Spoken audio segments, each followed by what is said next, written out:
We're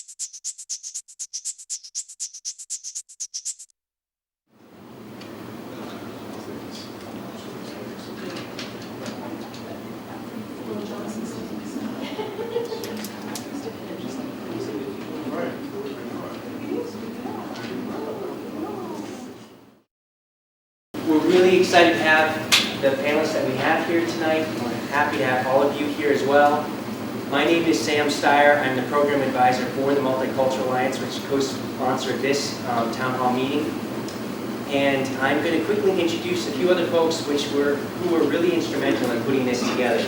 First is Anjali Ram, Dara Kutnov, who's the program advisor for the Center for Leadership Development, and Nirja Golightly, who's with Anjali, the student coordinator for the Multicultural Alliance. I think that I'm going to turn it over to Anjali now. She's going to let you know a little bit more about what we'll be talking about tonight. I'm actually going to just let you know a little bit about the Multicultural Alliance and the Center for Leadership Development. The Multicultural Alliance is a student organization that aims to unite the University of Montana students, staff, faculty, administration in building a more diverse and welcoming campus and community. And we do that through town hall meetings, intergroup dialogue classes, co-sponsoring events like this one, which is also a town hall meeting, different events. And we do that to foster diversity and unity on the campus, but also in the Missoula community as a whole. And then the Cedar Center, for Leadership and Development prepares students for leadership on campus and in the community through leadership programs, resources, and experiences. The center builds self-confidence, increases self-awareness, and develops leaders prepared for creating a vision, discovering their passion, and achieving their goals. And now I'd like to turn it over to Dar, who is from the Center for Leadership Development. Good evening, everyone. My name is Dara Teknut, and I am the program advisor for the Center for Leadership Development, which is co-sponsoring this event tonight. Thank you all for attending this event, where we're going to discuss the upcoming 2008 presidential election, which contains many possible firsts for presidential frontrunners. Among the candidates are an African American, a woman, a Latino, and a Mormon. How will the voters respond to such diversity? Which candidates are most likely to survive the primaries? Already, some polls are suggesting that Americans are more willing to vote for an African American or a woman candidate before a Mormon.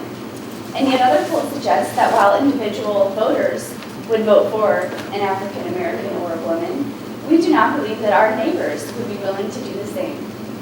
As the 2008 presidential election approaches, we are faced with many serious issues. Here to discuss these issues tonight and more is our panel. So tonight I would like to introduce our panelists.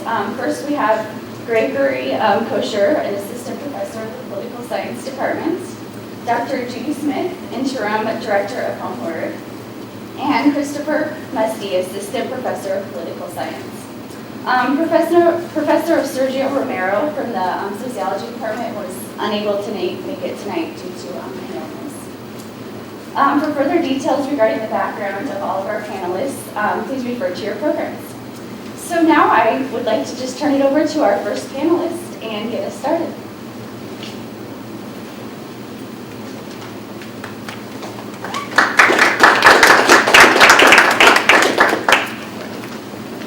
Good evening, everyone, and thanks for having me here.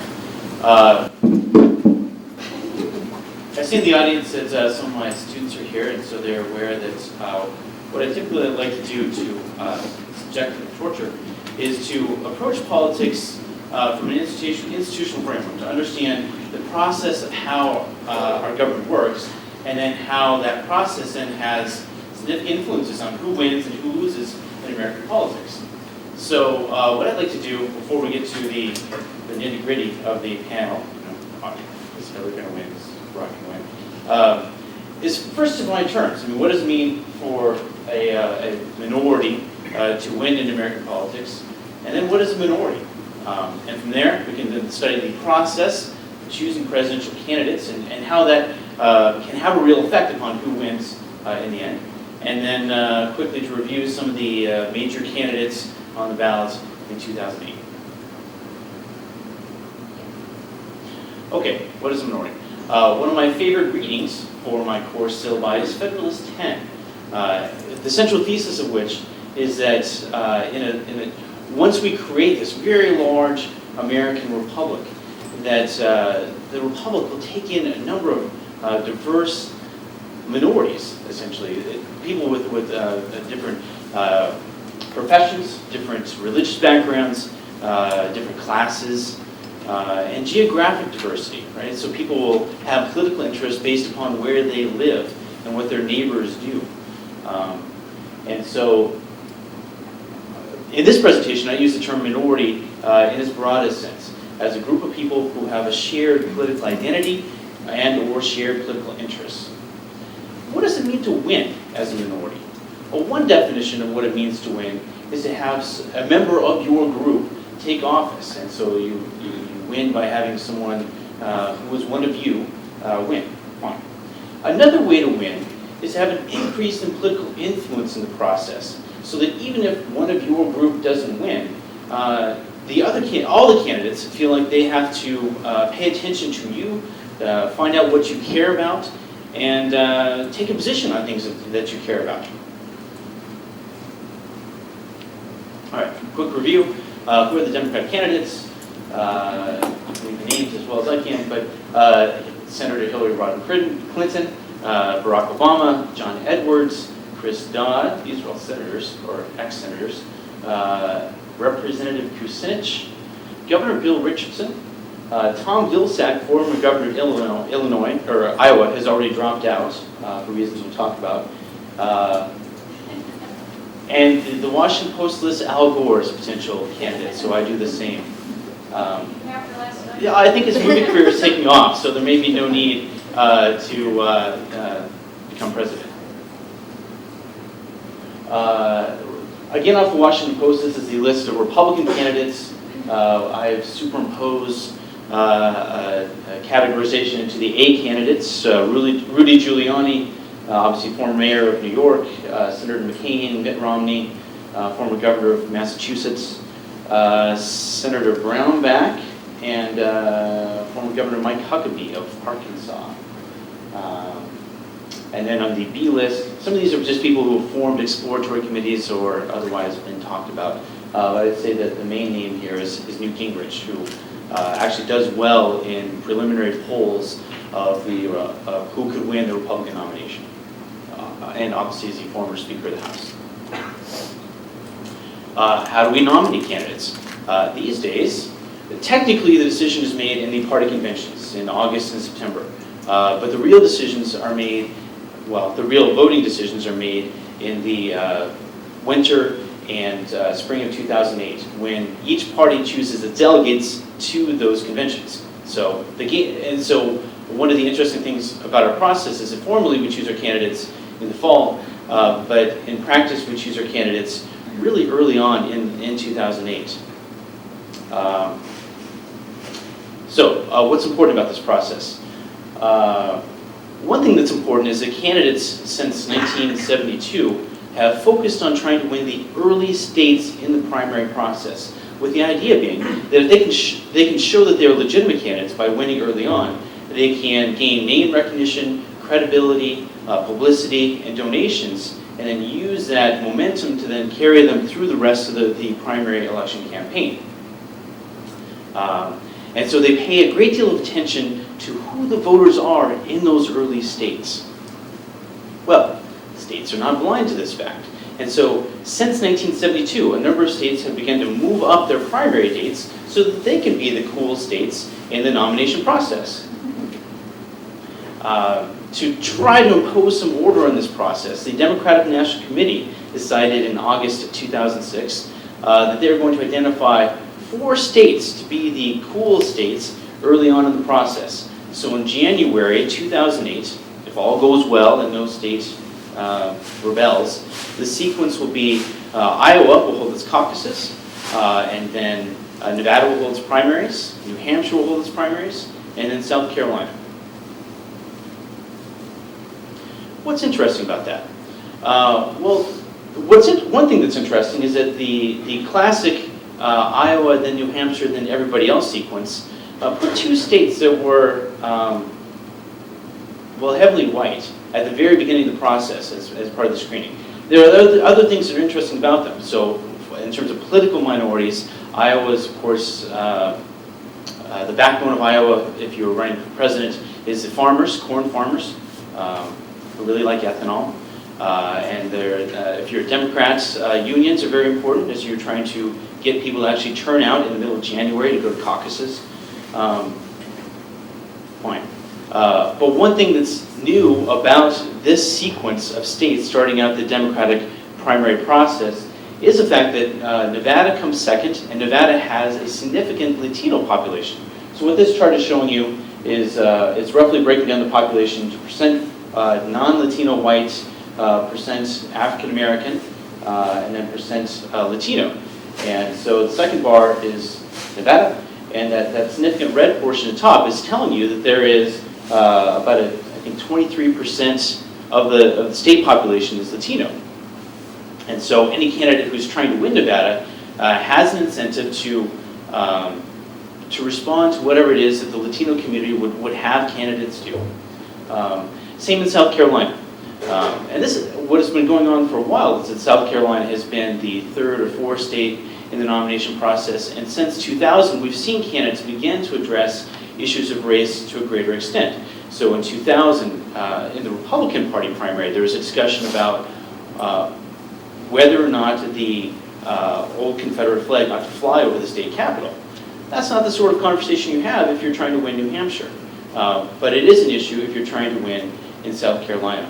And so moving South Carolina up in the process will bring that significant African American population into play to a greater extent.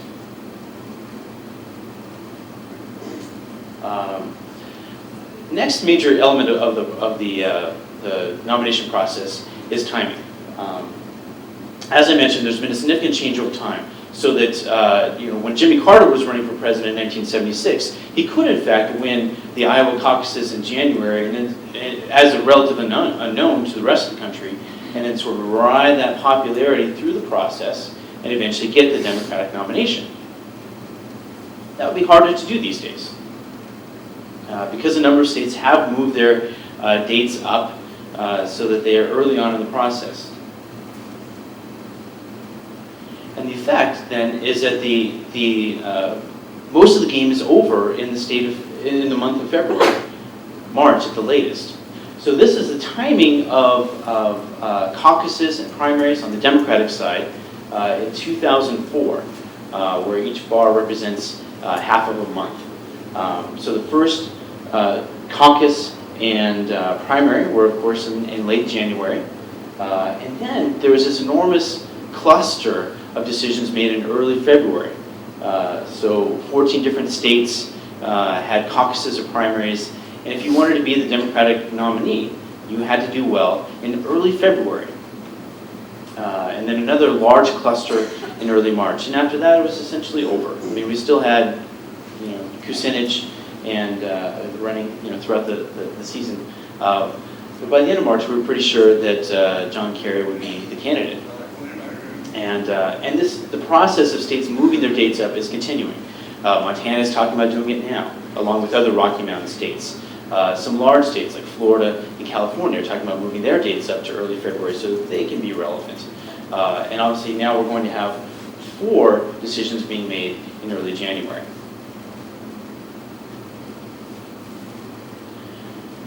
Well, you can't beat Jimmy Carter anymore in this sort of a front-loaded season. If you are going to be a viable candidate for the Democratic or Republican nomination, you have to have an enormous campaign organization in place when 2008 begins. You can't just have, now you have to, if you want the Democratic nomination, you have to have, of course, campaigns in place in 4 states. But then you have to be ready to go in all the other states in early February. What does that mean? It means that the smaller candidates, the lower level candidates, have less of a chance of emerging to the front of the field gradually over the course of 2008. Either they're ready to go on January 1st, 2008, or they might as well quit, like Tom Vilsack. In order to have that sort of multi-state organization in 20 or 30 states, you have to have a great deal of money to be a viable candidate, and it would help to have a great deal of organizational support behind you. So whatever interest groups are affiliated with your political party, you need their endorsement to help rouse up the volunteers that you'll need to run your campaign. So in the 2008 cycle, Hillary Clinton is setting the benchmark for what it takes to be a strong candidate. She has publicly announced a goal of raising $15 million just in the first quarter of 2007, and $75 million over the course of the year. Where does this money come from? I can tell you that I have never given more than $1,000 to any candidate. I'm just going to go out on a limb and say that I'll bet many of you have not as well. Because a narrow slice of the population actually is able to donate that kind of money to a presidential candidate. So this is data from 2002, but as of then, only 3% of all adults, 0.3%, were able to donate more than $200 to a candidate. Only 0.12% gave $1,000 or more. And an even narrower slice gave the bulk of the money that was used in federal campaigns in 2002. So one minority that'll do well in 2008 is of the donors who are then able to get a great deal of attention from candidates over the course of 2007, and particularly the small number of people who are capable of fundraising from those donors. So if you've been watching politics over the last 2 weeks, you've heard that David Geffen raised a great deal of money for Barack Obama in Hollywood, and then came out and had some comments about the future of the Clinton campaign, or lack thereof. Well, Geffen is a real power player in the Democratic Party because he has the ability to not just to donate money out of his own pocket, but because he has the ability to call up a number of people in the show business industry and raise money for Barack Obama from his friends. Okay, now to the heart of the presentation. How do you talk about Senator Clinton's campaign? Because the awkward thing is, she's in the majority. Males actually comprise 49.2% of the population. And they are fielding a fine array of candidates in 2008, with 19 of the 20 of them. So for a female to win, it would have to be the other candidate. And her chances are very good. She's currently leading the Democratic field.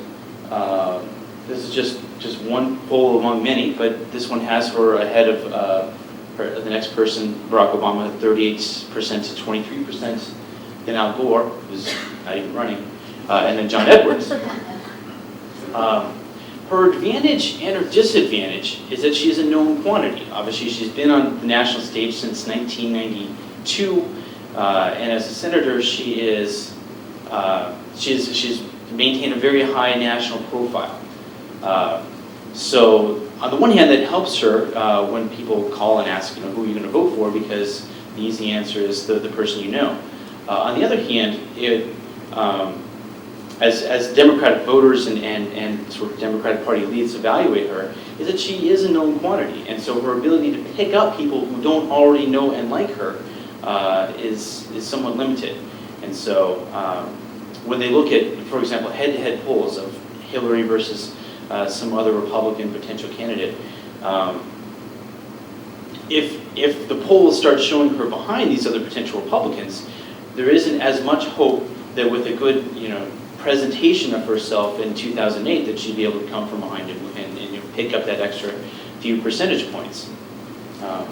Okay, so what is her strategy so far? Her strategy is essentially to become unstoppable right now, 2007, 2008, so that no Democratic opponent can compete with the size of her organization, with her name brand momentum, and she's been quite successful at this. So Just last week, Tom Vilsack, former governor of Iowa, dropped out of the race after realizing that he'd never be able to raise the kind of money that Senator Clinton can. And he'd never be able to compete on an organizational level. So I would expect that other Democratic candidates might follow Tom Vilsack's lead over the next 12 months and decide that the Clinton campaign is so well organized and so unstoppable that it'd be hard to fight. Next, can Barack Obama win? Maybe. First, African Americans comprise 12.1% of the population. Barack Obama is not the first African American candidate. He has been preceded by Shirley Chisholm in the 70s, then Jesse Jackson, twice in the 80s, 84, 88, and then most recently Al Sharpton. His specific ethnic heritage is of it has been a topic of some discussion as people evaluate his candidacy and what it means for African Americans in America. His father was Kenyan, his mother was a white woman from Kansas, and he was raised in Hawaii and Indonesia. So an atypical background for an African American, and that's just something that has been discussed.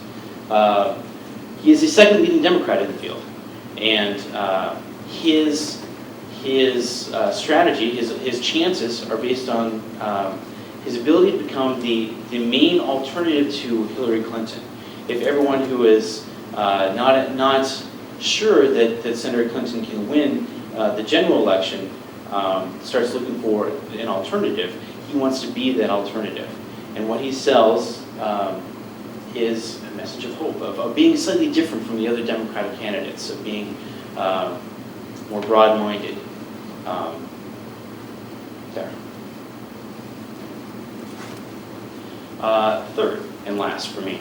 A third way that a minority could win in the 2008 elections is if Mitt Romney were to win. He would be the first Mormon to take office. Mormons comprise 1.4% of the population. Is it possible? Sure. He's currently fourth in Republican polls with about 8% of likely Republican voters. And his chances would depend on his ability to become the main alternative to Rudy Giuliani and Senator McCain, particularly among people who are not sure that, well, basically social conservatives who are not sure that either one of those candidates would be someone they are enthusiastic about. Whereas Mitt Romney might be a little bit better able to rally the essentially free enterprise business portion of the Republican base and be more acceptable to the social conservative portion of the party. But it would be a test because early polls indicate that some Americans just wouldn't be excited about voting for a member of the Church of Latter-day Saints. It's just a different theology for them. So, anyway, I could go on because, as I began with, there are lots of different minorities at play in American politics: geographical, religious, racial, gender, and political. And so we could talk about Bill Richardson being potentially the first Latino candidate. There are a couple of Roman Catholics in the field. But I will pass the ball off to my co-speakers.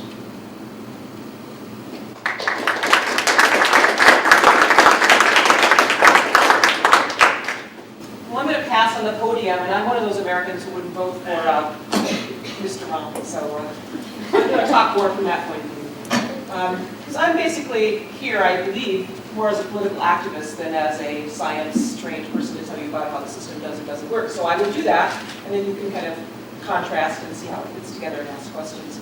I work with Montana Women Vote, which is a coalition of 10 women's organizations statewide that have come together to really work on the fact that a lot of women still aren't registered and don't vote. Now, not probably the women in this room. And that's one of the realities that we always talk about, is that women actually as a group tend to perhaps vote more than men do, middle-class educated women do. But there's a whole set of women, particularly lower income, younger, disadvantaged women, who never register and never vote. So that was the target for Montana Women Vote. All of us, the 10 organizations that came together, said, what we're really interested in is the unlikely woman voter. So actually, some of you, if you're, not very many of you are at the right age, some of you might be unlikely who would be on the campus because, again, very much younger women don't participate as much as women who become more in their 30s, 40s, and 50s that vote. So Montana Women Vote targets unlikely women to get them to register and to get them to turn out and to get them to participate in the political process. And we also have a legislative agenda that the 10 organizations put together. And I have been spending my time for the last way too many days in the legislature trying to see if there's anything in here that we could possibly pass. Given the situation in the legislature, I'm not really too sure, but we'll keep working on it. The other thing I do in this arena is we have something called the Montana Women's Pipeline Project, which is our version of Emily's List, which means there's a group of us who raise money for progressive women candidates. And we look around the state and we ask ourselves, who's a woman running in a position that perhaps others won't be supporting her? Maybe it's not a high-profile race. Maybe she's a new type of candidate. Maybe it's an unlikely place for a woman to win. But we look for women who are interested, that are viable candidates, and that they're going to work hard. And there's a chance, and this is a language we can talk about if you're interested, because you can evaluate different districts and decide, is there a chance for a more progressive woman to win? Because if there's no chance for that person, then there's no reason for you to be spending a lot of time and energy or money there. That's the other thing I do. We supported 13 women candidates in this last go-round, and we had 6 do well. And that's not too bad given who we pick out of the kind of candidates. So that's my background. I also tend to be a grassroots person. I don't tend to spend a whole lot of time working on those national campaigns, although I tried to do some work for John Tester because I thought he was a terrific candidate and I really liked him. But the kind of work I do is knock doors. So on those little lists you see of what people predict work, my stuff never appears on the list. I'm not a TV person, I'm not a radio person, I'm not a direct mail person, I'm not a what you name it. I'm the knock the door person, talk to people, turn them out. So with that in mind, I want to just also add that I'm very motivated to have a different kind of person be president. So the discussion to me when we talk about 8 years of what we've had is to move into something very different. Now, I don't want to be particularly partisan about it, but it's pretty clear to me that we cannot afford to have another person like George Bush in the White House. So I am very interested in winnability. So any of the comments I'm going to make tonight will be pretty much predicated on the fact that it's going to be very important to me to have whoever I would support have a good chance to win. They can be non-traditional, they can be really other ways different than I am, but I really want them to have a chance to win. So let me talk a little bit about this minority issue. I would define it differently. Again, as a political activist person, I define minority from a point of view of someone, a group who's been excluded from power. So women, obviously, even though we are the 50% of the population, we've been excluded from power. We're very few of us in what are considered public power positions. The Montana legislature has disappointed me once again, because we're still only about 23% of the folks that are over in the legislature. And by the time you go to the Congress, it's certainly not better than that. So we have a situation where we're a political minority, talking about women, and certainly African American folks are a political minority. So that's more what I was interested in looking at when I said, could there be a minority victory? I was looking at folks who come out of the political minority experience.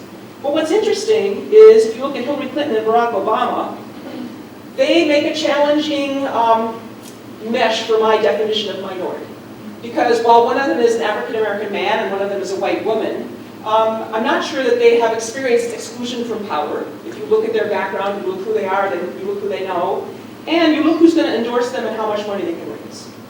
So here you have a very interesting dynamic, one that let's talk about maybe later in the questions, which is there's an identity definition here of minority, woman, African American man, groups that are excluded from power, and yet their own particular experience, they have a great deal of the resources that comes with power. So what will that mean if they are actually viable candidates? Do they win as minorities?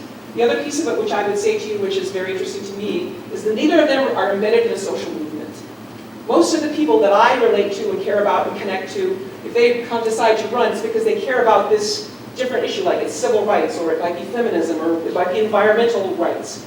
And out of that experience of their own, where they work and organize, they decide, I think I want to have a chance to go on and do the next level of decision making, and they gather their friends and their colleagues, and they start organizing, and pretty soon you have a group that is working hard. That's called constituency organizing, and it comes out of issues, an issues base. Well, neither Barack Obama or Hillary Clinton have anything like that. So to me, as I say, they're an interesting set of folks, but they're not what I have been looking for in my candidates for representing minorities. Someone, and I want to mention this, as I received one of Barack Obama's pieces. I was trying to figure out where I received it from, but he doesn't even identify it and talk about it all being a minority person or coming out of any kind of minority tradition. In fact, what he says is, this is our time, a new generation is prepared to lead. So if any group he's identifying with is young people, which is fine, that's not a problem, but it doesn't connect back into any kind of sort of definition of the group of people he's a part of the African-American tradition. The person that, I'm glad you mentioned her, I got to look at every day this month was Shirley Chisholm. She's on my politically correct calendar for February. And what a wonderful woman. I just happened to be the right age where I had some knowledge of her. She ran for president in '72. She helped start NOW. She helped one of the founding members of the Black Congressional Caucus. And her slogan was, unbought and unbossed. And that would be an interesting slogan for Barack Obama or Hillary Clinton to try to have. I think it would be challenging because this whole concept of the politician is someone who's not controlled by money, not controlled by particular interests, but out there representing the people. That's a concept that very few politicians are really ready to run on. So this is Shirley Chisholm, and I think a great example of who would have been a minority candidate. If she had won, I would have said, yes, this is an example of a minority victory. I also want to read you something from The Progressive, because one of the things that I'm going to mention tonight, and others of you may have other examples of this, is the progressive community is not embracing Hillary Clinton and Barack Obama.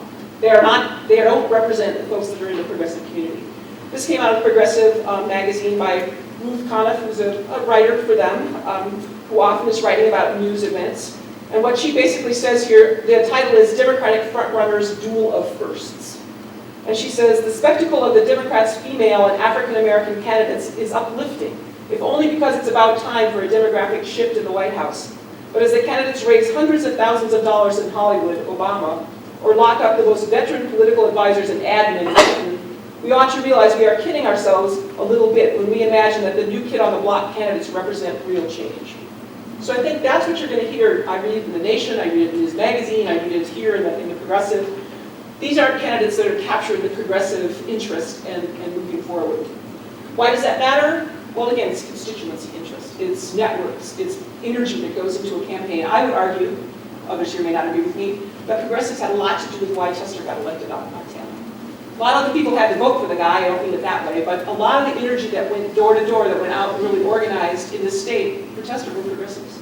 And so I would say Hillary and Barack both are going to regret not having that energy that's going with them. Well, let me talk a few minutes about what I've been seeing in the regular media as opposed to progressive media, which is this discussion about whether America is ready for a white woman or a black man. That seems to be sort of the pitch that comes out. And Ellen Goodman and Gloria Steinem and some other well-known feminist writers have addressed this question. It's one that's sort of interesting to reflect on because it sets up something that both of them point out, and I think are important to realize, which is it basically is putting us against each other. Is it a white woman or a black man? Who are we more ready for? It's almost immediately divisive.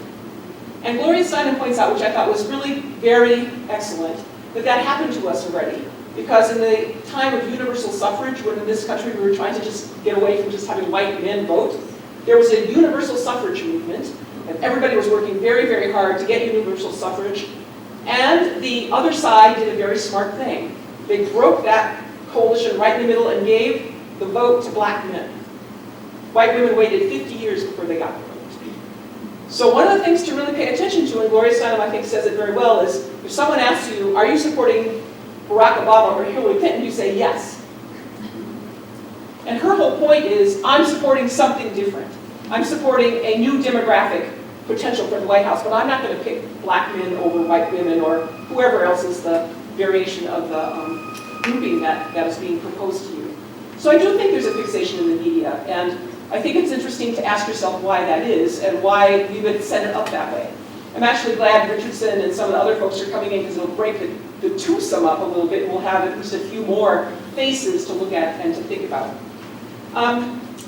The folks who organized this asked me to talk a little bit about the kinds of issues that come up when a woman runs for president.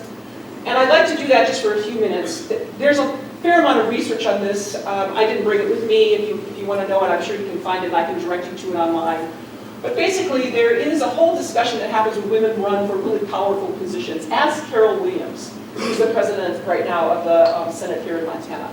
There somehow becomes an immediate fixation on what they dress like, and what their personality is, and whether their husband approves, and then what their kids do during the day, and all of those kinds of things. If you know, just sort of like, okay, let's check out the rest of you because this part over here, is too questionable. So Carol Williams when I was at one of the first Legislative Women's Caucus meetings, she said that she wanted very much to have a press conference, but she was going to tell them, every single one of them that came to the press conference, they could not discuss what she was wearing. Literally, that was her concern, is that would be the discussion of what the content of the press event was. So that's one of the things. The press tends to trivialize women who are looking to get into a power position.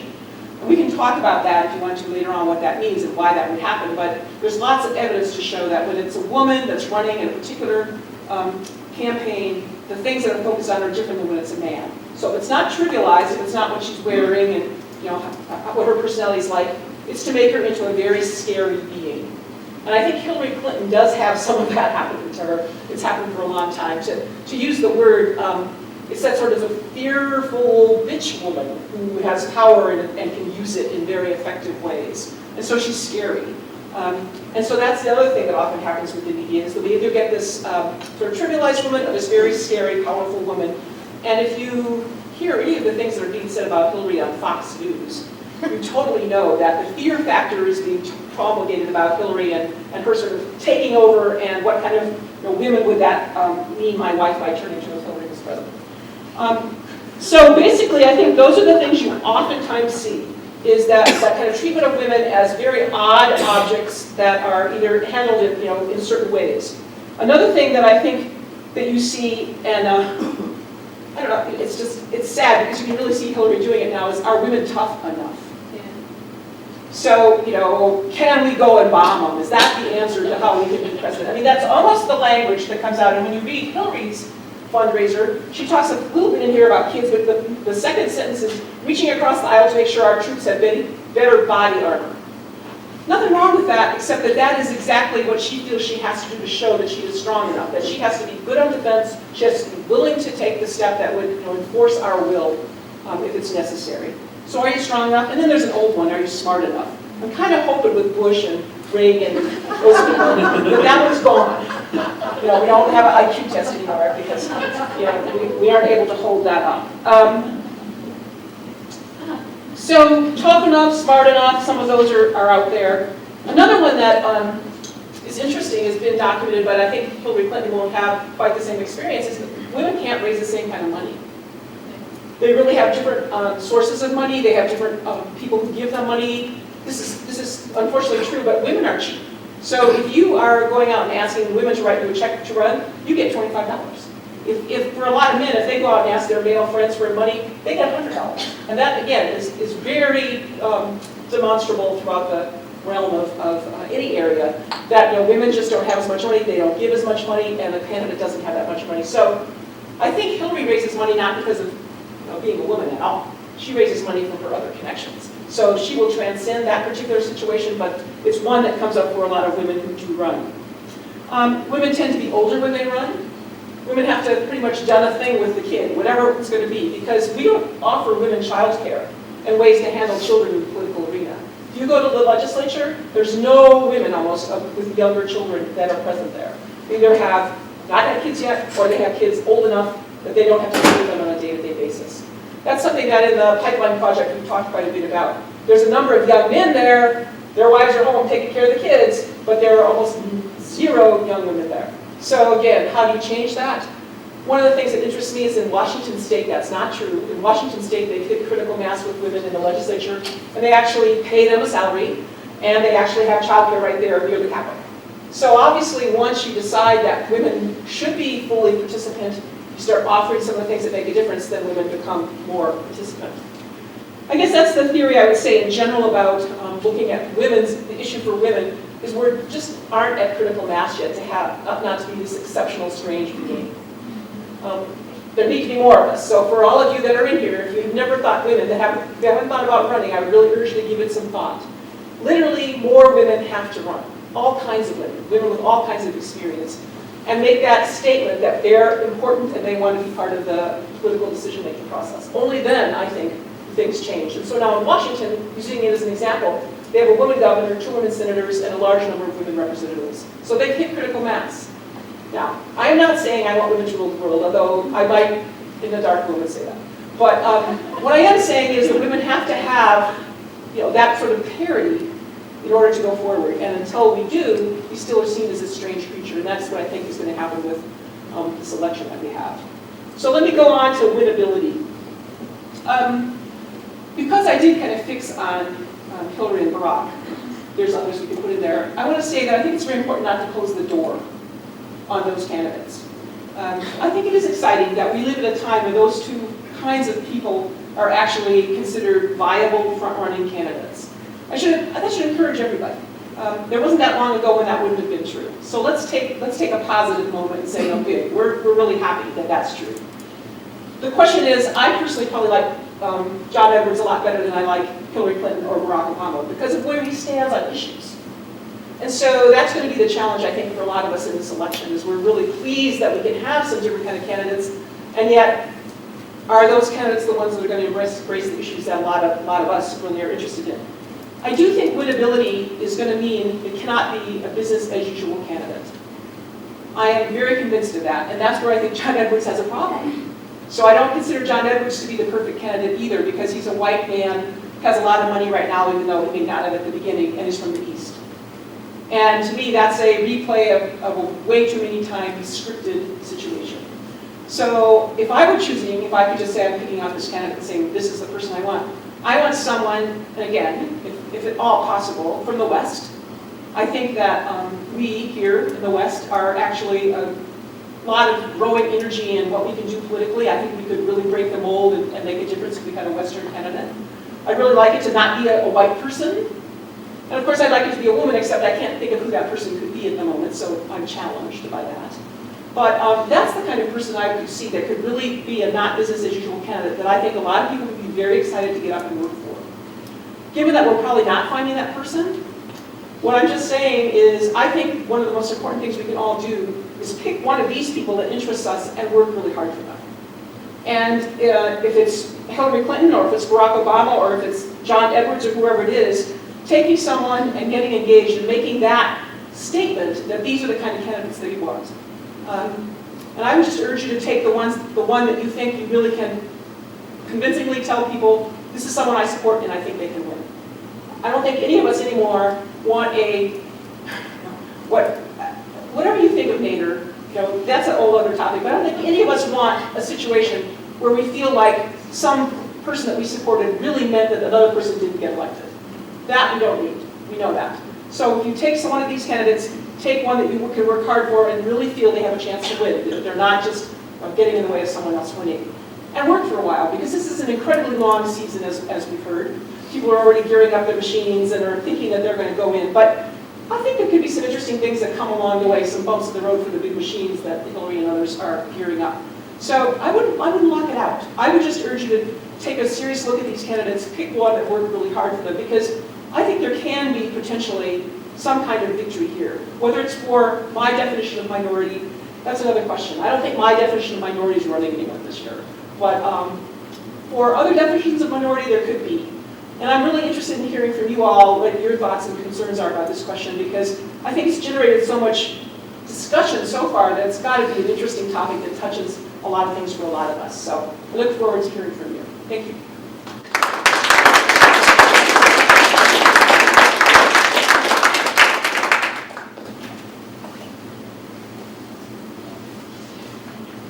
I think I will use the podium.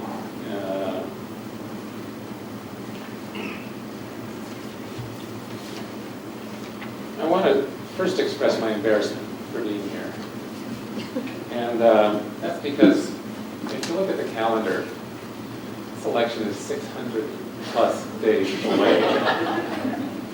And I am a former card-carrying member of the mainstream news media. I worked for the Washington Post during the 2004 election, doing public opinion polls for them. And one of the criticisms that was frequently leveled at the news media in that election, in the 2000 election, the 1996 election, and the 1992 election, is that the news media starts focusing on who's going to win too soon. And so the fact that I'm here talking about this, and I don't know how you feel about your participation here, but it sort of gave me pause to think that we've got 20 plus months before any of us cast a ballot in the general election. All right, well, now that I've gotten that out of the way, I'd like to talk about a couple of different themes in the run-up to the next 20 months worth of campaigning that we're going to face. And in part because of my experience doing public opinion surveys in the news media, and since that's one of the things that I study, I'd like to talk a little bit about those poll results that motivated the Multicultural Alliance to put this panel together and that brought us all here tonight. I'd also like to talk, while I'm doing that, a little bit about the psychology of polls and try to interpret a little bit what the meaning is that we can derive from polls that are done at this point in the campaign. And then I'd like to shift gears a little bit and dovetail on what the two other speakers have talked about in a slightly different way, talk about some of the institutional barriers that the candidates face. All right, the polls, as Anjali referred to, indicated a month or so ago that Americans in large numbers thought that they would be willing to vote for a black person or a female for president, but they weren't so sure that the rest of America was ready for this. And we've also heard in the news media and in evenings like tonight, indication of what the current polls are showing about who would win if the election were held today, and people were forced to vote for this slate of candidates on the Democratic side, or this slate of candidates on the Republican side, or this Democrat against this Republican, and how they're doing. But from my experience, I would first urge you to treat these results, and I use the term results in quotes, very cautiously, because there are several reasons to question whether or not these poll results tell us much that is of value about the campaign and the future election. First, these poll results are about prospective questions. People are being asked to project themselves or to project other people into the future. 20 months or at minimum for those voters in New Hampshire, something like 11 months into the future, and anticipate what their own actions and attitudes and opinions and feelings about the candidates are going to be in the future. So we don't know what's going to happen between now and the first set of votes that occurs in next January, but we do know that a lot will happen. The candidates are very active, the news media is reporting on them very heavily, the candidates' campaigns are working, people like Judy are making very strong efforts to affect the outcome of the campaign from the grassroots. And so there's a lot that's going to happen between now and then, and a lot of those events that we see or hear about will affect our opinions about who would make the best president. So we're not very good at projecting the future. And we should be aware of that these are very future-directed, very distal estimates that people are being asked to make. Secondly, a lot of these poll results are about very abstract things. How would you feel about electing a woman? Would you be willing to elect a woman? Do you think other people would be willing to elect a woman, or a black person, or a Hispanic person, or a Mormon person, or a Jewish person, or I have a survey here that goes all the way down to Mormon, married for the third time, 72 years of age. I wonder who they're talking about, a homosexual or an atheist. So these are people are being asked to answer about stereotypes, basically, people in the abstract. And we don't do a very good job of estimating how we're going to react to a stereotype when we're confronted with a real flesh and blood human who is supposed to embody that stereotype. So when people are answering the question about would you vote for a woman, they may or may not have Hillary Clinton in mind. They may be thinking of Elizabeth Dole or Condoleezza Rice or someone else or nobody. And so we should take with a strong grain of salt the idea that people would be willing to vote for that person or not willing to vote for that person based on their gender, race, ethnicity, religion, sexual orientation, age, background, whatever. Third thing, some of these surveys ask people to assess other people's willingness to vote for a person of a given background. And we are terrible at this as human beings. One of the things that humans do not do very well is to estimate how other people are going to behave, what other people's attitudes are, and what other people's motivations are. We are much more willing, psychological study after psychological study shows that we are much more willing to attribute negative motives to other people than we are to ourselves. And so one way to think about this poll result is that people are thinking badly about their neighbors, but not necessarily thinking badly about themselves when they're willing to attribute an unwillingness to vote for a person because of their background to someone else. Okay. Fourth and fifth, these questions ask people about a very controversial topic. Now, the question on the surface of it may not seem very controversial if you're just asking someone, would you consider or would you vote for a well-qualified woman for president or a well-qualified African American? But this question actually, on a basic level, engages a very deeply American value, and that is the value of equality.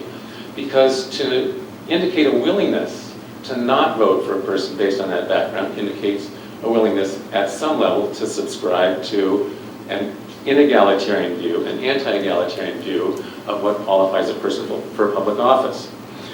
All right, so how to interpret these results from these surveys? Well, first of all, I hope that what I've said so far makes you a little bit cautious when you observe any kind of poll result, especially ones that are so abstract and future projected and other directed as these poll results that we're seeing.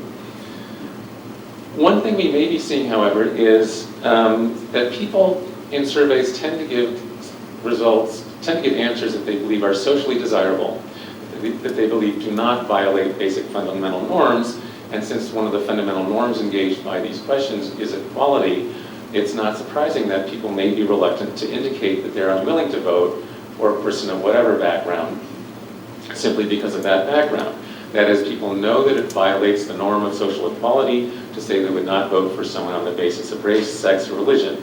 These are fundamental American values. There are fundamental American laws that deal with equality. And so in the context of answering to an anonymous stranger who's called you up from the Washington Post or the New York Times or the Quinnipiac poll at the Quinnipiac University, a person may be reluctant to disclose their deepest feelings about the candidates.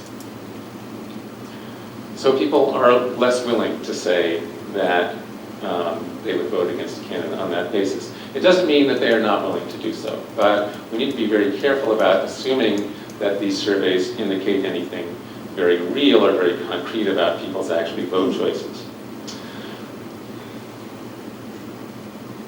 There are some other questions that do indicate that people are more willing to indicate discomfort or not complete comfort with people from a non-white male Protestant background running for president. And so this indicates that there may be, in these initial questions that are being asked of respondents, some of this social desirability response, people unwilling to indicate that they are not ready to vote for someone from that background.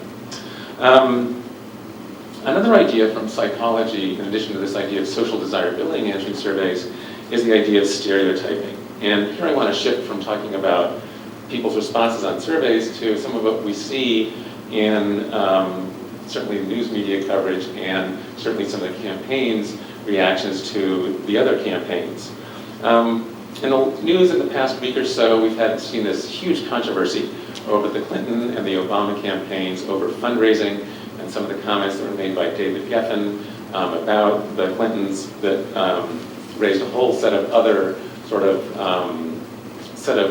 long-running conflicts and animosities between the two campaigns that sort of got brought out in the open, a bit of airing of dirty laundry. And what was interesting to me in part about that coverage that we saw in the news media was that the Clinton campaign and Senator Clinton herself were variously described as tough, hard-nailed, hard-nosed, cold, domineering, and the image, as Judy said, was that Hillary and her candidacy was, and a campaign, sort of had the characteristics of a bitch. And so I found that to be just disturbing that set of qualities wasn't attributed to perhaps Obama's campaign, or the question wasn't raised about Obama's campaign. It was largely raised, and that those set of themes were largely raised with respect to the lone female candidate on either side of the partisan aisle in this campaign. Another interesting thing about stereotyping came about when Senator Obama first entered the race a month or so ago, and the public opinion polls, which up to that point had not been including him, began to include him in the tests for who would you vote for, who do you favor, who would you not vote for. And soon after these poll results began to appear, there began to be news stories about whether Obama was doing well among black voters, and if not, which he was not doing quite as well as Hillary Clinton, why not? And this raised the question in some of the news media about whether Obama was black enough for black voters. A question which I would just very casually note has not been asked of the other candidates. No one asked us if Hillary Clinton is black enough for black voters, if Rudolph Giuliani or John McCain or John Edwards is black enough for black voters, or conversely, whether they're white enough for white voters. Mitt Romney has not been asked if he's Mormon enough for Mormon voters. So what's underlying, I think, this sort of theme is not just looking at the Democratic Party coalition as a coalition of interest groups of which African Americans are one, but a more subtle idea that a person who's running from either a racial minority or a female has to appeal to people within their social group in order to win the election, and that somehow they have to be a representative of that person, and that in that sense that race does matter, and that the candidate has to pass an additional test with members of their ethnic group or gender group or religious group in order to be qualified for the presidency. And this, at least in the last month, has applied more to Barack Obama than it has been applied to any of the other candidates. Although I will note that Hillary Clinton has been, there have been a series of not quite as intensive articles about whether she's doing well among women and why or why not. Another thing I'd note in terms of stereotyping is that, and this is a stereotype of the news media, and one that, as a former member of the news media, I'm embarrassed to admit is all too frequent, and that is the news media tends to stereotype in terms of dichotomies. The news media finds it very difficult to deal with multiple things going on. You might think of it as someone who's just learning how to juggle. Frequently, jugglers are taught that the first thing you need to do is learn how to juggle 2 balls, even though it would look a lot cooler if you could juggle 3 or 4 or 6 or 10 or whatever. Start with 2. News media typically starts with 2 and all too frequently ends with 2. And so the tendency on both sides of the partisan divide right now is to focus on Barack Obama and Hillary Clinton, the 2 people on the Democratic side, Rudolph Giuliani and John McCain on the Republican side, 2 candidates. So it's very difficult for the news media to sort of broaden their appeal and develop a set of themes and a way of analyzing the campaign that brings in a broader range of candidates, which is why in the 2000 election, Elizabeth Dole, one of the reasons why she dropped off of the Republican radar, even though she was strongly favored by a large number of Republican primary candidates several months before the election, because she did not fit into the sort of dichotomies that the news media had set up. She was slightly behind John McCain in the polls for a long time, but being slightly behind was enough to have her being almost completely ignored. And that phenomenon we're seeing, the reason I bring it up in this talk on multicultural issues related to the election, is that Bill Richardson, who's one of the candidates running on the Democratic side, is not third, not fourth. He's currently 5th in most of the polls that I've looked at. But he is another minority candidate. He's Hispanic from New Mexico.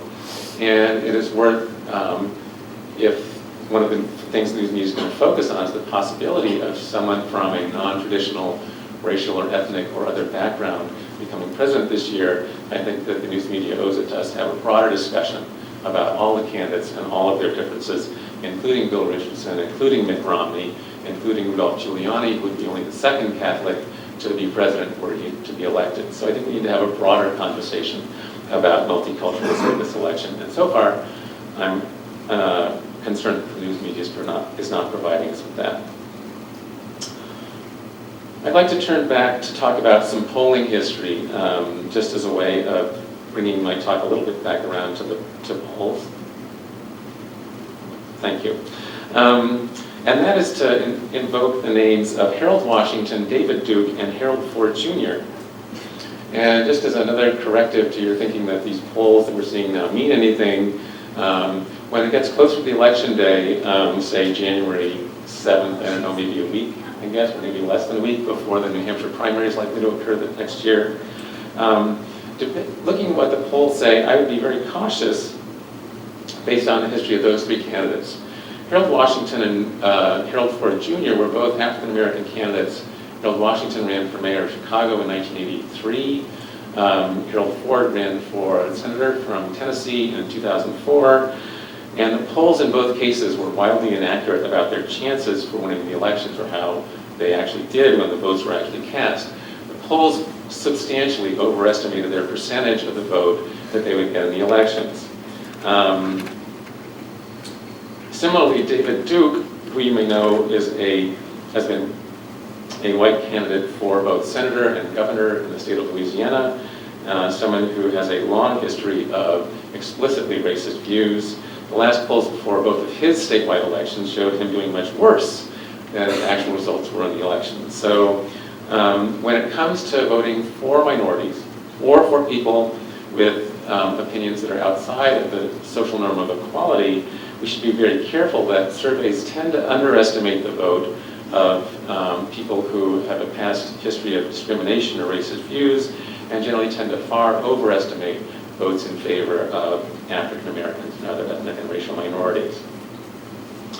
All right, so that's all I wanted to say about polls, and I think if I've got about 2.5 minutes left, I'll just take a really brief moment to talk a little bit about electoral history and the institutional, some of the institutional factors that help people, or appear to help people to win. As Professor Koger pointed out, 5 of the current Democratic candidates are senators. Senator McCain is obviously, 5 of the Democratic candidates are senators. Senator McCain is also running on the Republican side. The problem from their perspective is that senators have a lousy record of running and winning the presidency. They have a great record of running. I'm sorry, they have a lousy record of winning. So you can ask Senator Kerry, Senator Dole, there's a long list. Only Senator Kennedy in 1960 and Senator Harding in 1920 in the history of the United States has won an election directly from the United States Senate to the presidency. It's much better to be a governor. Presidents Bush, Clinton, Reagan, Carter, FDR, Hoover, Coolidge, go back through American history. Governors do just fine, thank you very much. It doesn't hurt necessarily to be a vice president. President Bush's father, Herbert Walker, George Herbert Walker Bush, President Nixon, had been a former president. Doesn't necessarily help, especially if the person you're serving under dies. So Presidents Truman, Ford, and LBJ became president after the president they were serving under either died or resigned in office. So my advice to Hillary Clinton, Barack Obama, John McCain, and former Senator John Edwards in this election are to go home, run for governor, or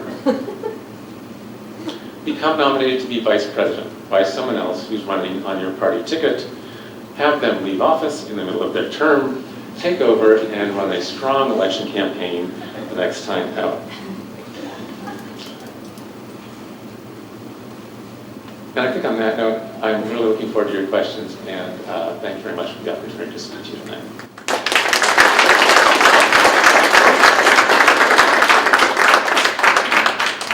Very much. Now we'll have a quick break, and everybody, if you can be back in about 5 minutes, and there are cookies and coffee back there, and we'll have questions, so come back with lots of questions.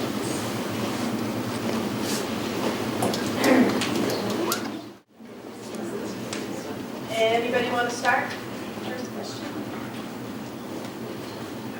There's a microphone here if you want to use it. I'll be brief. This question, I think, would be particularly for Judy, but it'd be fine if anybody else has an opinion to jump on in.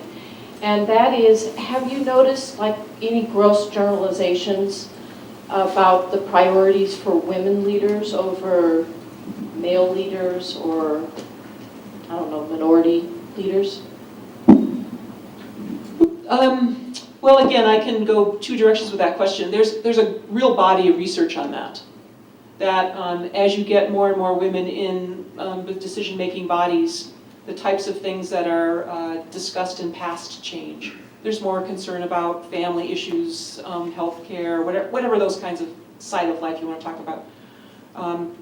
And actually, there's also the research about the whole issue around war, that women are much less willing to support war and foreign policy of a certain type. So there is a distinct emergence of different types of policy as there are more women. Now, there are some women that don't agree with that. So there are always going to be some women, like whether it was Margaret Thatcher or Condoleezza Rice, as you were mentioning, that would be very different from that. But as you hit critical mass, and that's the point I was trying to make earlier, you have to get a certain number to have that shift or transition happen. But definitely you do see it. And we were just talking on the side here that this whole thing of women having to become men in order to be seen as powerful and leaders, wouldn't it be wonderful if we could transcend that so that all of us had a chance of becoming something else? And there is some research on women's leadership styles, which also show that there's other approaches and more of a support for the people that you work with. Instead of telling them what to do, you work to bring up what they are interested in to do and all of that kind of thing. So there are some differences, but I do think that to a large degree you have to be pretty careful about the generalization until you do reach a certain number of women in the group. Any other questions?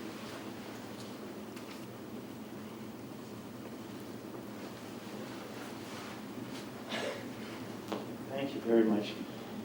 I came here with one question and then I developed a different one. Well, I'll put them both out there and you can tackle either one or both. First, and I think Dr. Smith answered this partially at least, and that's, I want to ask all of you, how much do you think Obama or any African-American national candidate would have to sublimate racial issues in order to have a national appeal, have to, back away from advocacy for their own group? And I guess that can go to any minority group. You have to back away from that sort of self-concern. But my other one, after listening to Dr. Koger there talk about this daunting statistic of how you have to be increasingly wealthy faster earlier on in the campaign to make any impact, brought up the topic of how much do you think the use of the internet now as a grassroots empowering tool would mitigate that unfortunate circumstance of concentrations of wealth still being the number one factor of maintaining power. So there they are. That's all I had to ask. Thank you very much. I'll start with the easy one. I said I'll start with the easy one. I do think the internet creates the potential for candidates to raise the amount of money that they do need for a campaign, but without needing to tap into these, small networks of very rich donors. I think the Howard Dean campaign showed that someone who effectively mobilizes internet users and people who can donate smaller sums of money, like $100, $20, can raise a significant amount of money. A Howard Dean-like candidate could come up with a national organization and successfully thrive. Yes. And so one thing that the news stories have noticed this year is that candidates do seem to be a bit more internet savvy from the beginning. So when Senator Clinton announced her candidacy, she announced online. So I think everyone is aware of the potential for the internet to enable them to tap into a set of activists and voters who are otherwise hard to organize, hard to reach.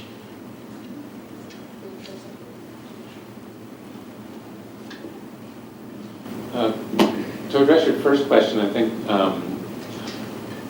historically it's been incumbent on any Democratic nominee for the president to distance himself or to some sense indicate that he is not beholden to what are considered special interests. And that's actually true for nominees of both parties, but in the Democratic Party, special interest generally takes on the value of ethnic and racial minorities, labor unions, environmentalists, people of that nature.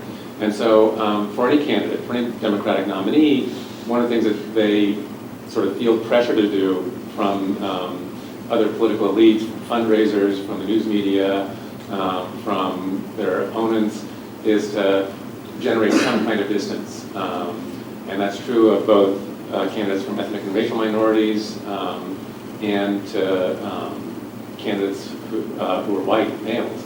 And so one of the sort of things that political analysts thought that was brilliant about Bill Clinton's campaign in 1992 was that during a debate that he was invited to by Jesse Jackson, he made some very critical comments about rap music. Sister Souljah, who was one of the participants in that panel, and as a way of sort of distancing himself and showing that as a nominee he might be very independent from African Americans as an interest group within the Democratic Party. I think the problem for a minority candidate is twofold, though. They have to, a Democratic candidate, a minority candidate, has to show that independence, but at the same time we've seen that Barack Obama is being perceived as not necessarily that strong a candidate, in part because he's not doing as well among African Americans as the expectations of the news media are. And so he's sort of faced with this double-edged sword of, well, at the one time I'm supposed to be able to appeal to the African American community because this is my community, but at the same time as a potential Democratic nominee, there's an expectation that he won't be too close in terms of the issue stance that he takes and the interests that he supports to the African American community or any other of the Democratic constituencies. So I think it's a double problem for Democrats. I think it's going to be a problem, frankly, that if Mitt Romney gets close to the nomination, he will face in turn, which is how strong is his support among the Mormon community. If it's too strong, then does that indicate some idea that he would blindly follow or blindly serve the interests of that community? But I think it's especially exacerbated in the case of someone running from a racial or ethnic minority group. And let me just add a sort of a counterpoint here. In women's history, one of the interesting things that's happened is the times that women use their difference and get in there and clean out the mess of politics, they actually sometimes can do quite well with that message. So instead of backing away from the identity of being a woman and the outsider and having a different value system, it can actually work fairly well. So it depends a little bit on, in my view, whether the person who's the minority can find inside themselves or their particular characterization something that appeals outside. So yes, I'm a minority and I'm particularly interested in this, but the rest of you are now too, so we can find a bond in that. So I think that's how I would look at it if I were trying to work on someone's campaign, is to say, what is it about my being this minority that actually is very important for the rest of the country now, and they want to bond with me over that. I don't want to emphasize my difference, I want to emphasize what I have to offer that's important and the same. That's how I would do it.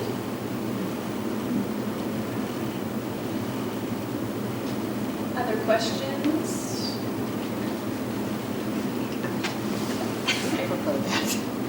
A comment and a question. In terms of the minority issue with Barack Obama, I think people are sort of ignoring and being a little bit naive. People aren't looking at class and socioeconomic strata of Barack Obama.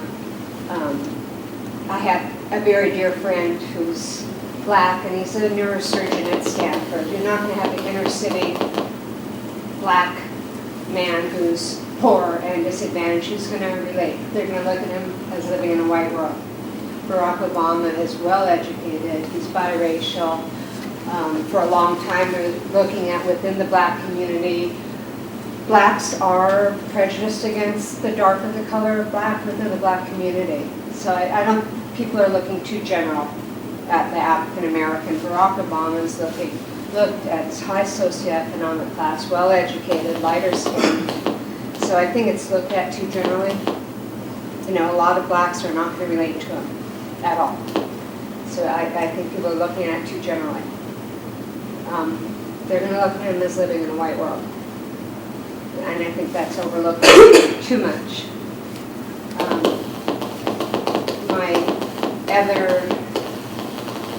My other comment or concern is I come from a background that was an area in Los Angeles, the epitome of a melting pot. I'm in total culture shock being up in Montana. Complete culture shock. A very far left liberal background from UCLA, also politically.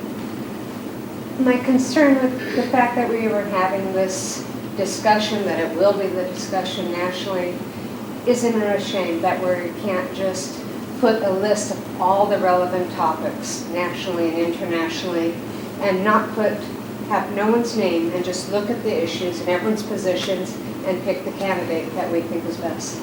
But instead we're looking at the discussion of the minority issues. That in a way, aren't we doing a reverse prejudice that we're even looking at this? Just might be a minority opinion, but that this is where we're at. And how much are we talking about everyone's positions? Well, you know, I think that comes down to that we are in a two-party system. I think if we had a parliamentary or proportional representation system where we could have 30 parties and all those, I think we'd be much closer to what you're talking about. It was very instructive to me to look at when South Africa did one of their first vote, and they did have something like 30 parties. There was, you know, feminist party, there were all other kinds of parties, and people could accumulate around issues and concerns, but in our system, we have a two-party winner-take-all system. Well, I So mean, it's pretty even tough to within do that. realistic, like say you were talking about Senator Clinton, Senator Obama, Richards, you know, even within the top 3 or 4 or 5, where let's look at the difference of, you know, how they are with the Iraq War and our health system, and let's look at the significant issues. I personally totally agree, but Yeah. folks here frame the issue a little differently I tonight. know, so I was saying, I know it's not realistic, but isn't it a shame? And my last comment was directly to Dr. Mustek. Mustek, thank you. I appreciated your comments about polling. I'm wondering, you put it delicately, or I'm wondering if you think it's even a stronger concern in the terms of the general population doesn't have a very sophisticated knowledge of research methodology. Do you think it could even be possibly more dangerous than how you described it at times? The polls themselves, or? Yeah, it can be skewed quite manipulatively, and I don't know, do you think it could be even more dangerous possibly in how it could be manipulated to the general population? I think we're actually in a slightly better situation with respect to public polls than we were 10 or 20 or 30 years ago. Okay. That's in part because the polling methodology is extremely widespread and the technology has become cheaper.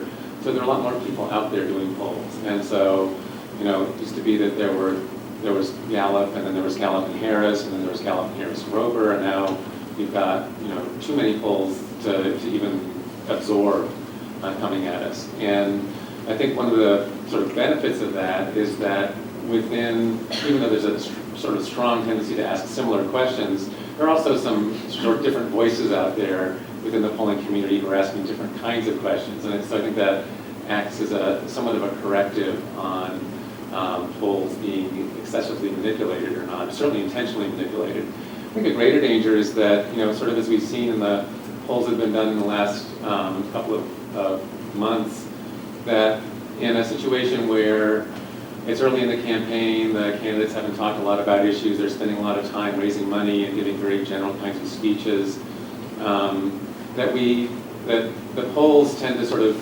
exacerbate the problem of the news media looking for issues to talk about, and Hillary's gender and Obama's racial background and Bill Richardson's ethnicity and Mitt Romney's religious background. But these things can be sort of a self-fulfilling prophecy if we ask a lot of questions about these topics on our public opinion surveys, as somebody who worked for the Washington Post and wrote those surveys and wrote stories based on those surveys, once you've written a survey and a set of survey questions and you get the results back, it's a waste of lots of money not to report on those results. And so it sort of generates a momentum for those issues to be brought up again in the news media to ask survey questions about them. So I'd say that's, I'm not worried so much about direct manipulation or intentional bias on the part of the polls, but more the idea that polls can sometimes put issues into play that maybe the public doesn't care so much. And my sense is that actually once we start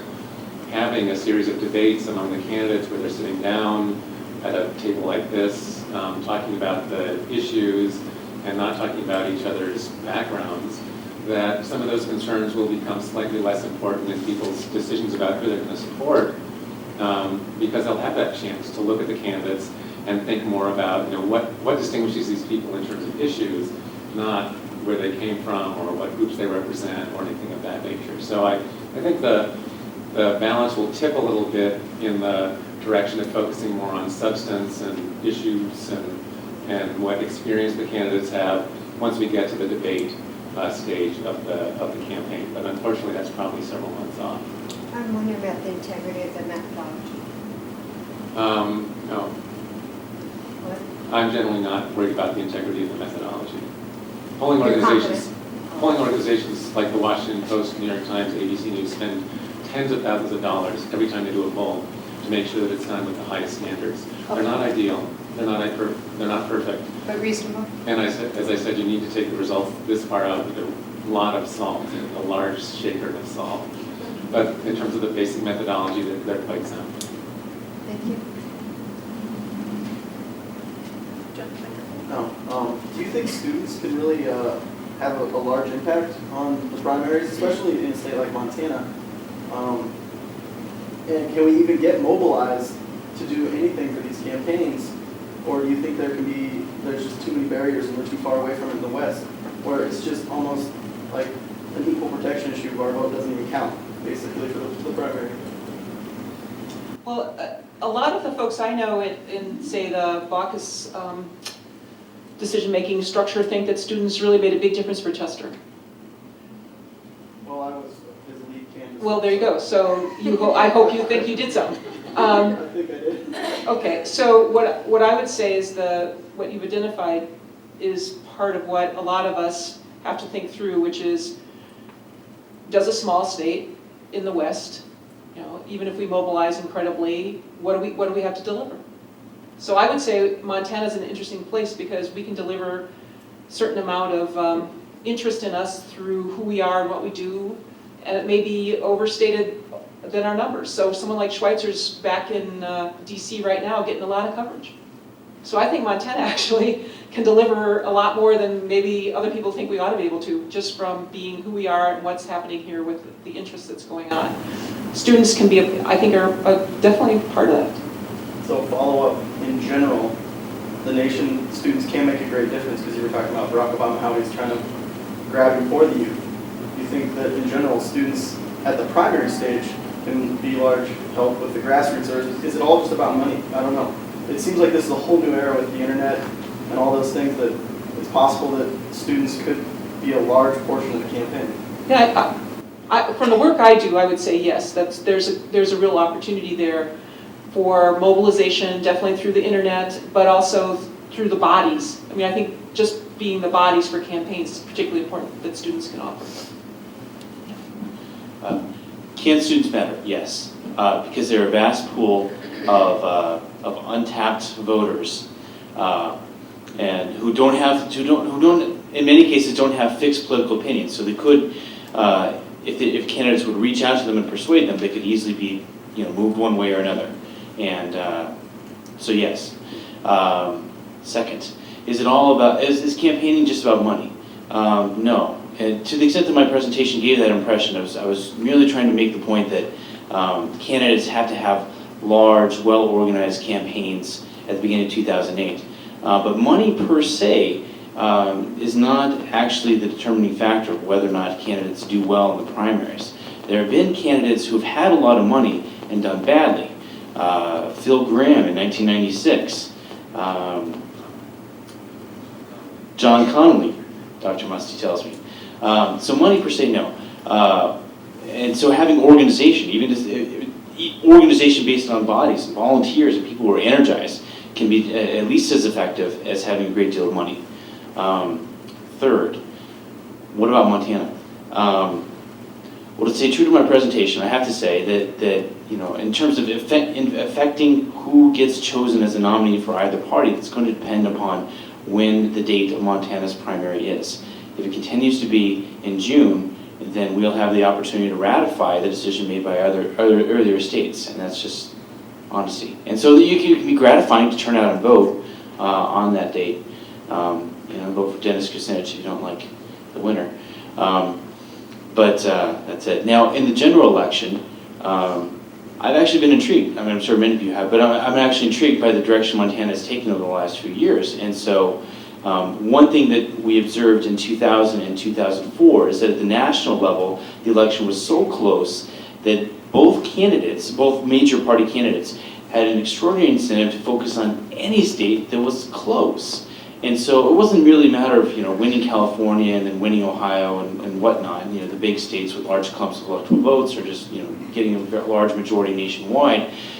But small states like New Mexico and Nevada that were not clearly in the camp of one party or the other got a great deal of attention from the presidential campaigns, an unusual amount of attention. So if Montana,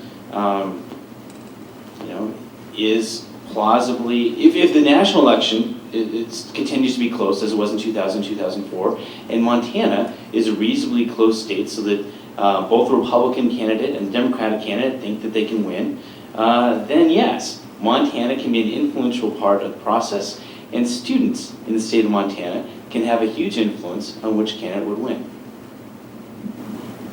I would just pick up on a couple of themes that both the other speakers have said. One is that I think turnout does matter, and turnout has gone up substantially in the last two presidential elections. In 1996, slightly less than 50% of the voting age population voted, and in 2004, over 60%, or almost 60% did.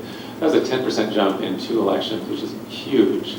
And one of the reasons that occurred is that both parties put a lot of effort into trying to increase the turnout among their own partisans. At the same time that independent organizations like League of Women Voters and Judy's organization put a lot of effort into nonpartisan efforts to try to increase turnout. So I think one of the lessons from this is that the political scientists who in the 1990s were saying, if somebody would just put some effort into this, this actually might work, that people have done that, and the turnout can be changed, and it does matter that people work, because when people work on campaigns, work to encourage people to vote, work to encourage people to vote for their candidate, it does have an impact. And so it does affect, if not the outcome of this current election, it affects the likelihood that somebody else will turn out in the future if you've mobilized them to vote for the first time in this next election. And I think that's very important. The other thing I'd say is that Montana can be crucial, and political scientists must love to be wrong because we do it so often. And one of the things that we just totally assume is that with all these front-loaded primaries, by the time the middle of March rolls around, that the nominations will be decided. But we don't know that. And it's possible that this could be the year where two really evenly matched candidates slug it out. And I don't know who it would be, and I don't know if it'll be on both sides of the partisan divide. But it could come down to states like Montana to decide the nominations. And especially in the general election, if Montana is competitive, and it hasn't been for a while, but it could happen. If Al Gore had won Montana, he would be president. And we only have 3 electoral votes, but Al Gore lost the presidency by 3 electoral votes. And so, small states like Montana don't matter as much or as often as states like Florida and as Ohio. They don't matter as much in primaries as states like Iowa and New Hampshire. But we don't know what's going to happen. And I think, in terms of building the electorate for the future, it's very important for people to get out to vote, and it makes a big difference for people on the ground to be doing grassroots mobilization efforts.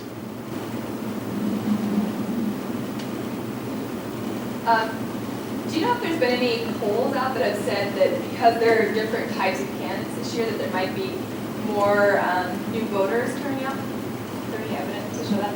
Because it seemed like this last election, for example, with Tester, that some people said this is a different kind of candidate, seemed to appeal to younger people. He really made an effort to outreach to younger people, and then you got a whole new population voting higher numbers. Is there that phenomenon projected for this election? It's possible. One of the sort of cautionary tales, though, is that we don't have a lot of evidence from past elections when new candidates have run. Historically, for example, when African Americans first began to run for municipal and state offices, that served to increase African American turnout. But African American turnout now is almost as high as turnout among non-Hispanic whites in the United States. Probably the areas that might make a big difference is Bill Richardson, because turnout among Hispanics is fairly low. It's lower than for either African Americans or whites. One of the problems is that a lot of Hispanics don't identify very strongly with Richardson. And the other systemic problem is that a fair number of Hispanics are not citizens yet. And so one of the reasons for low turnout among Hispanics is the low rate of citizenship among the Hispanic community. But there's lots of possibilities. And one of the big untapped sources of votes, as Professor Koger was saying, is that there are a lot of young people who don't vote. If there are a couple of main factors that influence voting, and one is how young you are. Young voters are about the least likely to vote, and the less education you have is very likely to influence how likely you are to vote. And so people with less education vote less. And as Dr. Smith was saying, though, grassroots efforts are really important, and they very much depend on young people, because young people tend to be overrepresented in the number of people who are volunteering for campaigns. At the same time, they are underrepresented in the electorate itself.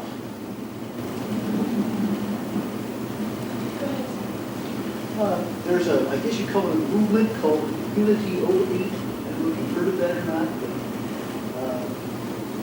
young people tend to be more comfortable on the internet than older people, and the older people are more likely to vote. As I understand it, the whole concept of Unity 08 is that people would voluntarily go through a winnowing process and end up nominating candidates for president and vice president on the internet, just informally. And then the people who come to the winnow to the top, there would be an effort made to gather enough signatures to qualify them for the ballot in the states. And the idea is to try to get around this process of front-loaded primaries and people with all the money and an established system that's tough to break through. I don't know if you've heard about that or if you have any thoughts about that. It's especially something that's especially involved a lot of college students.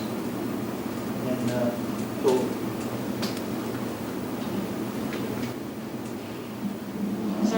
I've heard a little bit about it. One thing I've read in a couple of op-ed pieces and a couple of analytic pieces by some of the major newspaper reporters is the question of practicality. And frankly, I think that because the internet is a relatively low-cost, fairly easy way for a lot of, especially younger people, to participate, but it's becoming more widespread, I think that the idea is not unfeasible, but I think it would be very difficult for the seconds.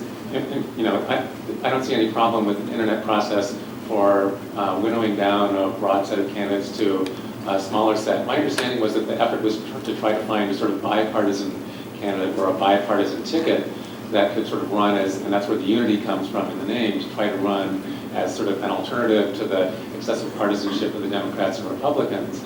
The one big issue that I would see causing a problem if they got to the phase where they got presidential and vice presidential nominee would be, how do you get on the ballots in all 50 states? And someone with as much money and as much technological savvy and as many employees as Ross Perot in 1992 and 1996, and extraordinarily difficult to get on the ballot in all 50 states, including some really important states like New York, which has the most Byzantine electoral laws in the entire country. So I think there may be institutional hurdles that may make it not totally practical, but I'm very curious to see how that experiment works out. I think it could be a way of getting people who normally think of the political process in a cynical way, to at least get them used to debating the issues, thinking about what they want in the president. And maybe the lessons they garner from that effort, even if it doesn't result in some nominee, they could use those lessons or those analytic skills in looking at the candidates to look at the two major party nominees. It's my impression that same-day registration and voting made a big difference in the last election. Any comments, thoughts? Well, Montana Women Vote thinks so, because the folks that were waiting in the lines, a lot of them were students, or some of the folks that we had encouraged to go. And then the other people that were waiting in line were people who there were some mix-ups with their registration originally. So people who arrived somewhere and thought that they should be on the list and they weren't. So I think that it's a very important thing to keep. And just as a note to you all, the legislature, the House just passed something that's going to push that registration back again. So that's something that at least some partisan folks are unhappy with because the results wasn't what they had in mind. So I think there was success on it, and it's particularly for the unlikely voter. I just want to say also that it was my experience that low-income voters tend to have, a lot of average changes, or they're homeless temporarily, and this made it able for them to go vote. I think for a lot of first-time voters, both low-income, less educated, and for young voters, it was a real boon in this election, this past election in Montana. I hope, I normally don't take any kind of editorial stand, as my students can tell you, but this is one area, as I teach a course on political participation, I think this is one area where I think it should be a sort of nonpartisan issue, and I really think that the kinks need to be worked out. I think there were real problems, and some of those problems unfortunately got dumped on the voter registrars and their employees in the counties. But I think this is something that's a good step for Montana. I think it's a wise thing to do. Other states have done it, and so I think we need to work out the hurdles. And because it's a very there are a lot of studies showing that show that once a person starts voting, it's really hard to get them to stop. And so the key for a lot of first-time voters is if they, get excited about election in the last week or the last 2 weeks, can they register and can they vote? Well, same-day registration ensures that if somebody comes to your dorm room at the University of Montana and gets you motivated to go to the county courthouse that day, that you can in fact vote. And so I think it's a very good idea to retain. And I think the system needs to be fixed to make it easier on the county registrars, but I hope that the state of Montana will keep that policy.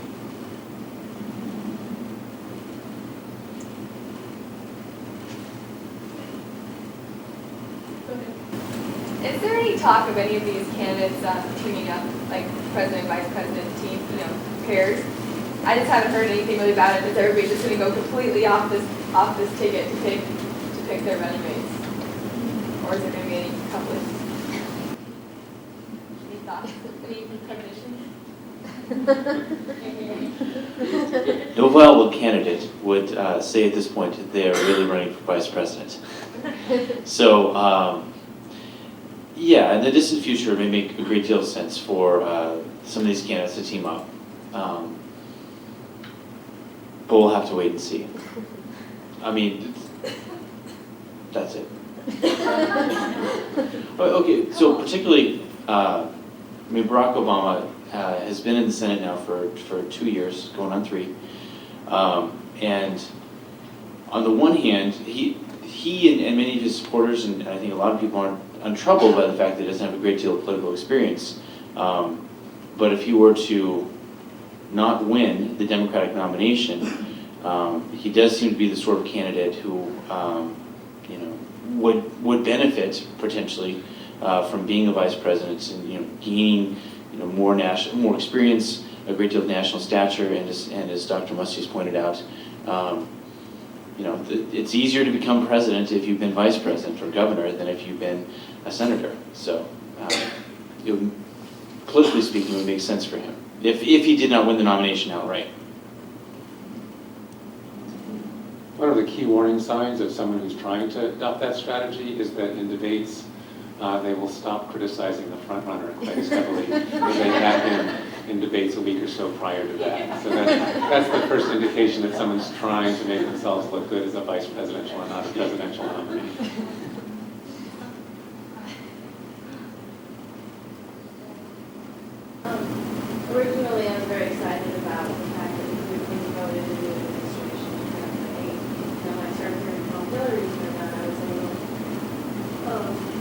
bubble is kind of like we're skeptical maybe that, oh my gosh, here we have this great chance in the Democratic Party to get somebody we're a shoo-in, and now we're going to choose this time to run a woman, and don't get me wrong, I'm all about a woman leading the country, but I just don't know if this is the right election or not. And I was just wondering if you had any thoughts on that originally, and then also the fact that Barack Obama, it would be a great president as well, I have no doubt about that, but here you have a woman, an African-American man in this election year, really could be a Democrat's time to take over.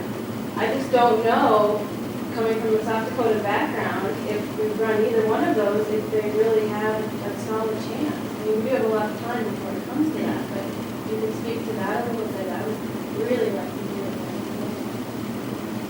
Well, honesty is an important policy. And I think you're not alone in that concern. A lot of people really believe that it's the Democrats to lose, and they often manage to do that. And so the issue being, is there a way to have a winnability factor? And a lot of people are talking about that. I don't know that we know that though now to really get into that kind of discussion. I think eventually there might be some larger discussion around that, but I think you have some people who are very, determined and ego-driven in this race, and I'm not sure quite where you go with that. But I think it is an issue. I agree with you, it's an issue. I just wish there would be some solid candidate. I don't know who that is.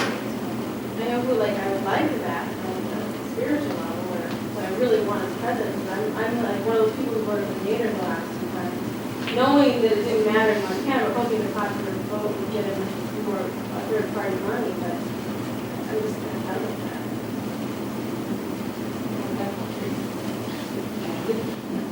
I think, both parties face that. They want to get just enough votes to win, and so the true believers, the core people in each party want someone who really reflects their deep values, but at the same time they're aware that in order to win an election they've got to appeal to somebody else. Now, Karl Rove, President Bush's main political consultant, is famous for running elections where he focused on expanding his political base. So I would argue, totally in line with what Dr. Smith was saying earlier, if you have a strong set of policy preferences, strong set of issues that you really care about, work on them and support candidates who you believe will reflect those values in what they do if they were to be elected to office. Even if they don't win office, they can influence the other people who are running. They can influence the people who eventually get elected.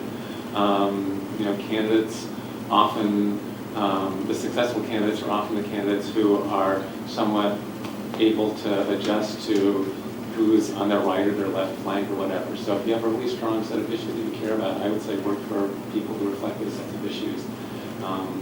It's the sort of the history of party change in the United States. It's the history of groups that felt their party was not serving them well, becoming mobilized and essentially having a big influence ultimately on the direction of the party took. Time for, did you both want to ask a question, and then maybe you can go first. Okay. Does the pipeline program provide any trainings locally that target young people, or would they be willing to do that, like a Winfield studies? There was actually a training here in Missoula. That Pipeline and Montana We Vote co-sponsored with Emily's List. They actually came to Missoula and did a training, and I would say that would be likely to happen again. And yes, young people were one of the targets, and we spent quite a bit of time trying to call around and see who might potentially be interested in that training, because we were just talking about this earlier. One of the things that really we find in trying to recruit women to run is that, again, women as a group haven't thought of themselves as candidates. So actually making an ask and saying, would you like to think about this? Would you come to a training and talk about how you might be a successful candidate? That's really an important step. And that's why we would do that training. So if you yourself are personally interested, or you know some people who would be, if you would care to give me your contact information, I'd be glad to have that as part of what we're going to do. I was wondering what the three of you thought some of the key issues and policies might be that the debate for the candidates were voting. And if that is too early to tell some of those, what you would really like to see as issues.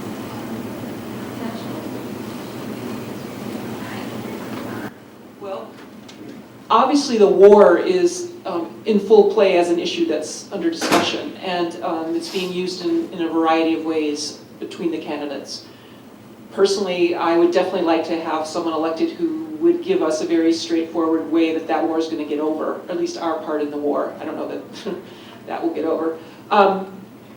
But that's why I was saying that, to me, I'm attracted to someone like John Edwards, because he is running on issues that I think are particularly important, which are questions of poverty, minimum wage, restructuring the economy, fair trade. I mean, just a lot of things that personally I think are particularly important. So I'm very interested in him, and I think the problem is going to be for Hillary Clinton and Barack Obama that those will not be their issues, because those are not the things that appeal to the people that they're going to be getting their support from. So that's my particular view, and that's why I would go and do the work that I will probably do. But as to what I think will play, I think healthcare is incredibly important. So I think that will emerge. I think each one of these, even Bush himself, will have a healthcare plan that will become a major part of the policy discussion, and we can kind of look at that in some ways to see what they are willing to do, to propose. First, just to echo, clearly, especially on the Democratic side, figuring out what to do in Iraq, or frankly rehashing, who voted how in 2002, 2003 seems to be a major issue right now. On the Republican side, the sort of the general challenge seems to be figuring out what to say about the relationship between the candidate and the Bush administration. Because, I mean, as you know, I mean, the approval ratings for the Bush administration are not good.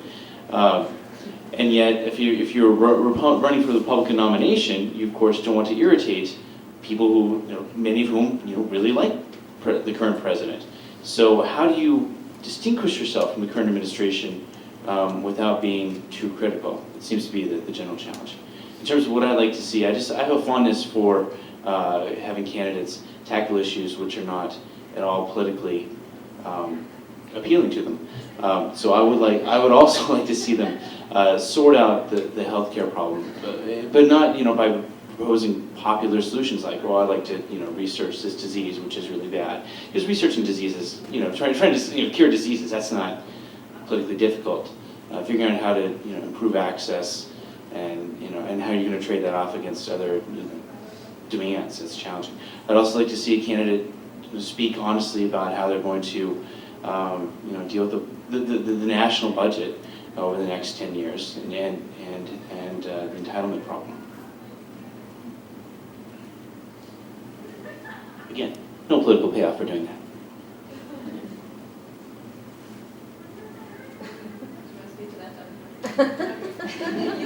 They covered it all. Well, I think we'll wrap it up with that. Thank you all so much for coming, and feel free to talk as long as our panelists are here and they're willing to talk. And if you don't mind, fill out the evaluations. We really